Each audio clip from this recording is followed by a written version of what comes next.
All right, gather round the campfire for a story that's been whispered through the ages, a tale of mystery, exploration, and disappearance.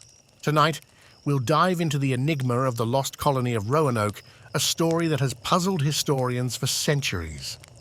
Our story begins in the late 16th century, during the age of exploration and colonization. England, under the rule of Queen Elizabeth Repens, was eager to establish a foothold in the New World to rival the Spanish and other European powers. Sir Walter Raleigh, a favoured courtier, was granted a charter to explore and colonize lands in North America.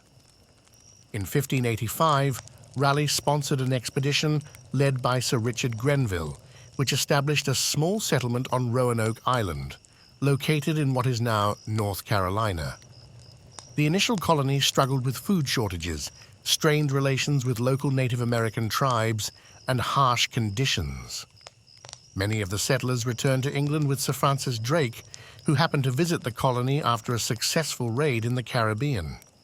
Undeterred, Raleigh launched a second attempt in 1587, this time under the leadership of John White. White, an artist and mapmaker, was appointed governor of the new colony. This group consisted of 117 men, women, and children, including White's own daughter, Eleanor Dare, and her husband.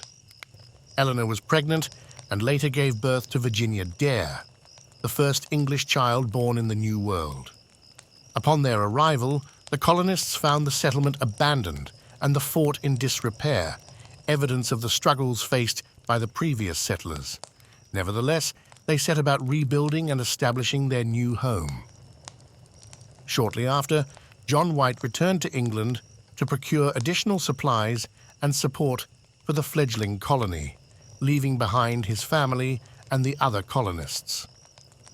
White's return to Roanoke was delayed for several years due to the ongoing war between England and Spain, culminating in the Spanish Armada's attempted invasion in 1588.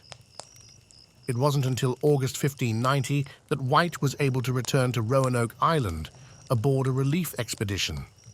What he found upon his return was nothing short of baffling. The settlement was completely deserted, with no sign of struggle or violence. The houses and fortifications had been dismantled, and the only clue left behind was the word Croatoan, carved into a post of the fort, and the letters CRO carved into a nearby tree. There was no sign of the colonists, including White's daughter and granddaughter. The word Croatoan referred to a nearby island, now Hatteras Island, and also the name of a Native American tribe friendly to the English settlers. White interpreted this as a possible indication that the colonists had moved to Croatoan Island. However, due to adverse weather and the urgency of the expedition's departure, White was unable to investigate further. He returned to England, heartbroken and without any answers. Over the centuries, numerous theories have emerged about the fate of the lost colony of Roanoke. Some suggest that the colonists integrated with the local Croatoan tribe or other Native American tribes, assimilating into their communities. There is some evidence, including accounts of European features among certain Native American populations and archaeological findings, that supports this theory. Other theories propose less peaceful outcomes, such as the colonists falling victim to disease, starvation, or conflict with hostile tribes. Some even suggest they tried to sail back to England on their own and were lost at sea. Despite extensive archaeological and historical research, the fate of the Roanoke colonists remains one of America's oldest and most enduring mysteries.